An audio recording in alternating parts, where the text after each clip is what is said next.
Hey everyone.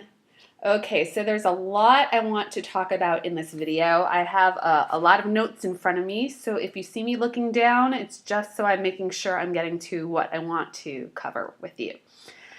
So first of all, as always, I am very impressed with your postings and your focus within this scaffolded work in which we're engaging. I look forward to seeing you in person in a few weeks and to talking about it a bit.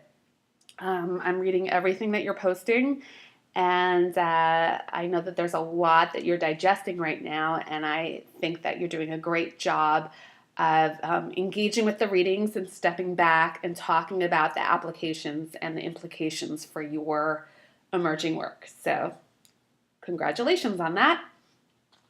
So first of all, a little bit about what you're engaging with right now in developing your research questions. So as you're all noticing, our next Blackboard assignment is to get you to, now that you've thought about others' research questions and possibly a theoretical context and applying what it means to apply theory to research, you're now returning to your original, if I had $1 million area of interest and potential project, and thinking about, okay, what would be the research question that guides it? And you will be over the next week engaging in partnered work to strengthen that posted research question. So as you're perhaps noticing, a strong research question is actionable. You are able to actualize it. So wording is important. As you're revising your research question and you're helping your partners to do so, look at the wording. Does it feel closed-ended to you? Does it actually suggest possibility for engaging in research that could produce data that would help you to answer that research question? You might have more than one research question eventually. You might have one or two.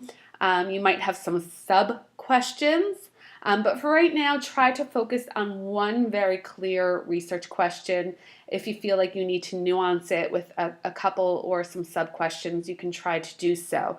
But really, just right now, I would advise you to focus on the wording of one overarching research question. A strong research question, as I've already shared, serves as your GPS during the research. It keeps you on track. It constantly reminds you of what you are studying, and it allows you, if you really focus on it, to say hello to the data that emerges that might be interesting but doesn't help you to answer your research question.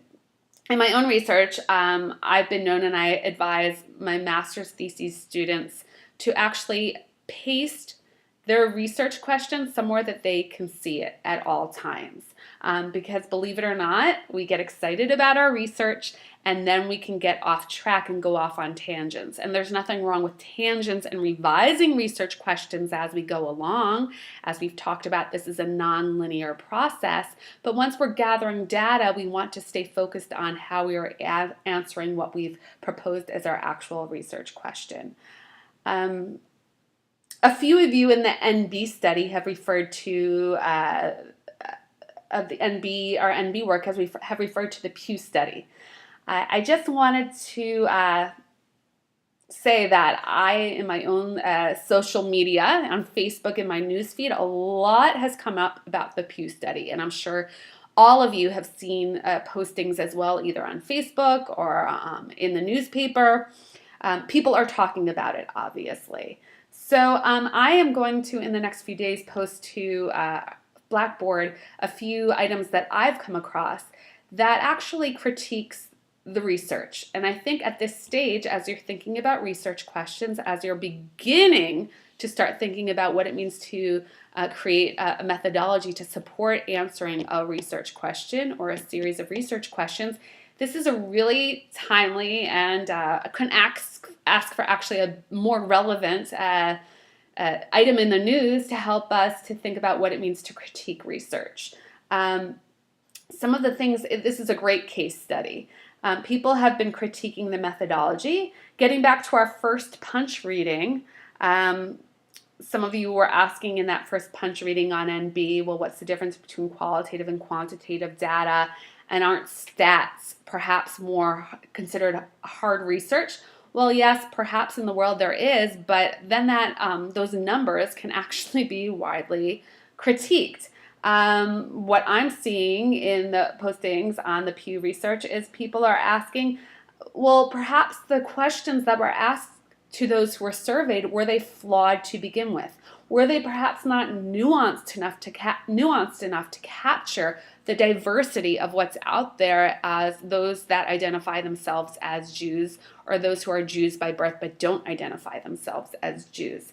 So people are asking, did the questions that were asked produce flawed data or not nuanced enough data? And this is really interesting to me, and perhaps it will be to you. We'll return to this more when we talk more about methods, but we want to think about always about how we're designing our research to best answer the questions we want to answer. And then, of course, always thinking about, well, how is this data going to be applied? So again, as a few of you have noted in the readings discussions, and I agree, as practitioners, I agree with you that you are already praxis folks. A few of you noted that you already get it in a more implicit sort of way why small t and large T theory is important and informs your work in the field. And that is a wonderful thing.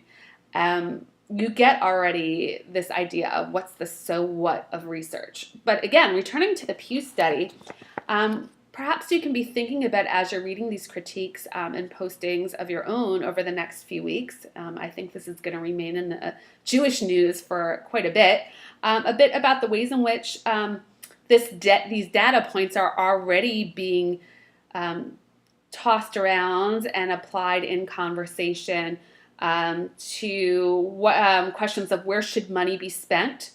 What should we be reacting to? What are the current trends and how Jews are affiliating or not affiliating? The types of programs that we need.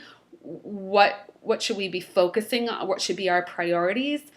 This is a great example of how theory can inform praxis, but also I think that you're seeing that there are wide debates when research is produced. So again, I just think this is a great case study to have right now.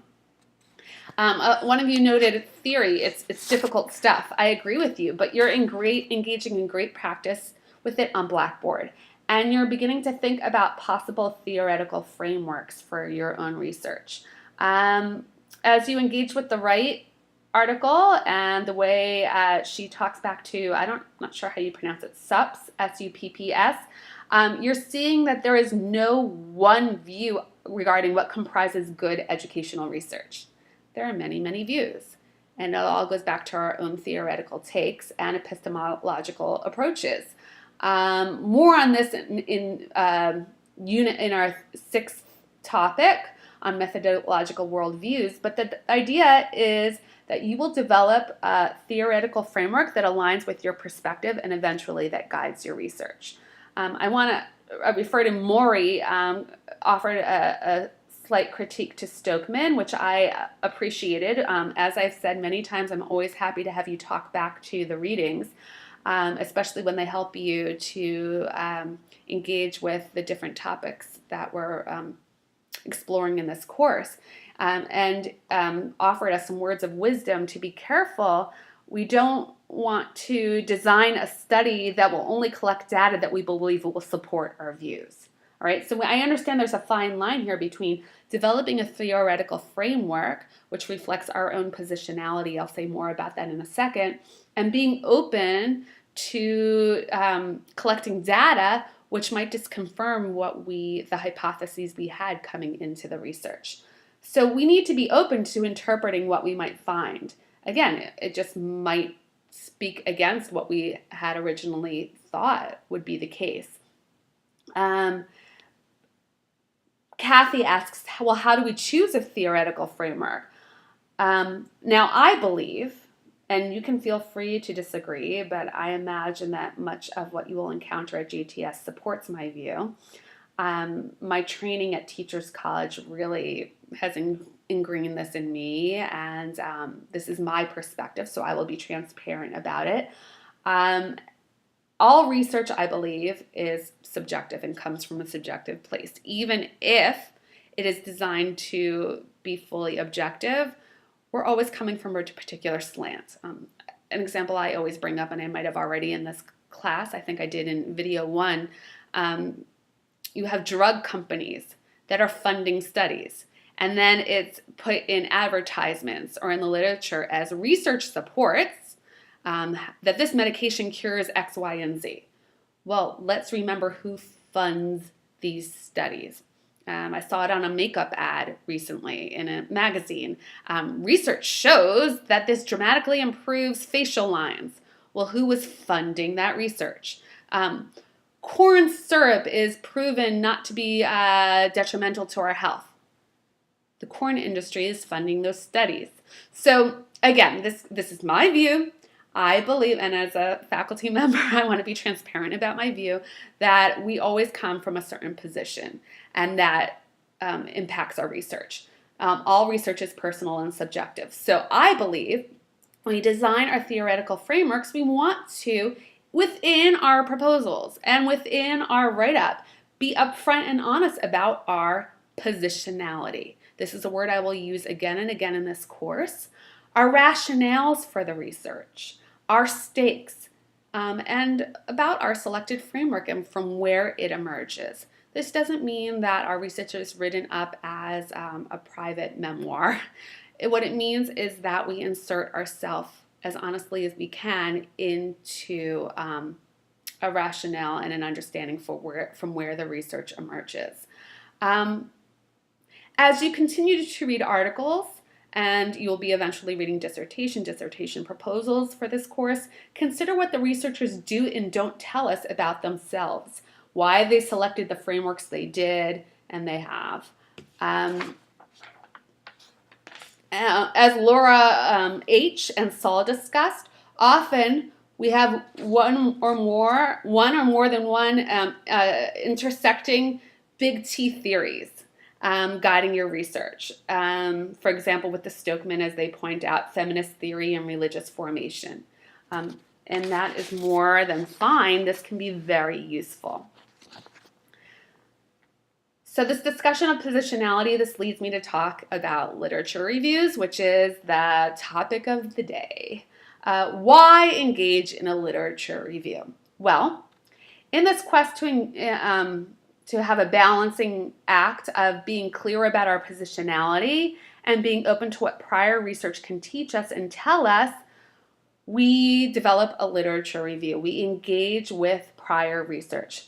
We want to be as open as possible within the literature review formation stage, and you will be getting a lot of practice with this over the next few weeks and few months as you scaffold building into creating your proposals for this course. You will be picking out different citations, and we will be engaging in one-on-one discussion with each other. We haven't had that yet, but we will be, about why you chose the references that you have and how they will help you to build out your literature review.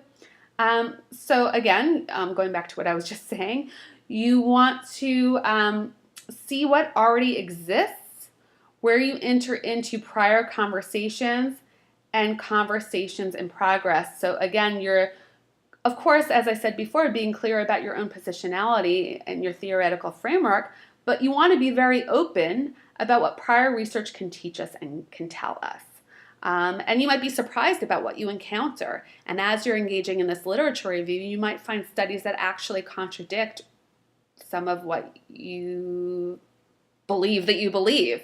But you want to discuss it in your literature review as honestly and authentically as you can. You're going to, over the next week, be comparing and contrasting two different types of literature reviews. So a strong literature review, the way I talk about it, is an overture. It's the prelude to you're introducing your own study, really to introducing your methodology. You will talk about what has preceded your study as you enter into this research conversation. It sets you up for an introduction of your methodology, as I just said. It's as if by the end of the literature review, the way I try to see it is you're able to say, and here is why we need my research. Here's where I enter into this nuanced prior conversation. So you need to review what's already been done and then share where you enter in, because either there's a hole in what you've discovered in the research field, there's a need for your research, or there's a missing, there's some sort of missing perspective. So either what you want to study hasn't been studied at all, or maybe there's a piece of what you want to study that adds a new perspective. You can look at prior questions in a different way, perhaps, or it adds to existing research. Say what you want to study. It doesn't have to be something completely new, but maybe it adds some new layers to the conversation and expands upon what's already out there.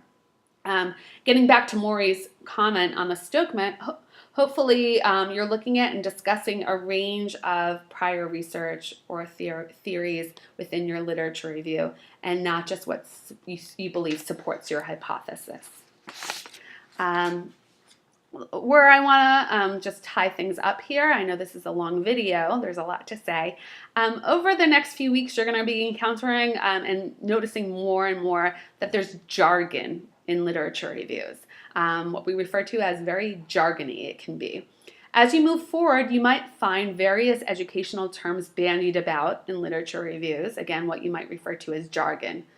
So I want to say a key step over the next few years, really, as you're engaging in your coursework, will be to operationalize some of the key terms that will serve as the basis for your work. So as you begin to craft a basic literature review for the final project in this class, you will need to define terms and constructs that you refer to so that you can eventually develop methodologies for measuring and observing them. What do I mean by this? So for example, you might be interested in school culture or teacher empowerment or a connection to Israel or student questioning, and you will start conducting a literature review and find that researchers and theorists mean very different things when they refer to these constructs. So as you begin to survey the literature, you need to think through and really do a wide survey so you can see how others have defined these constructs in the past, and then be able to define what do you really mean when you say something like, we need to strengthen school culture, and then to develop a study that will hopefully help you to explore that. Or I want to support teacher empowerment. What does teacher empowerment mean? Or camps need to do a better job of promoting connection to Israel. Well, you want to parse out what does connection to Israel mean within the literature and eventually define that for yourself so that your research question and then your data can fully help you to do so. So where I want to land is, hopefully you're thinking this through, what these constructs mean to you will ultimately help you to bridge theory and research questions to your methods, because methods will flow from your definition of your constructs. And you will hopefully, over the next few months, have more and more practice, and I'll be referring in the next video to how we ultimately best align our research question, our literature review, our methods, our theoretical framework. So there we go. I think that was enough said for one video, and I look forward to continuing further with you.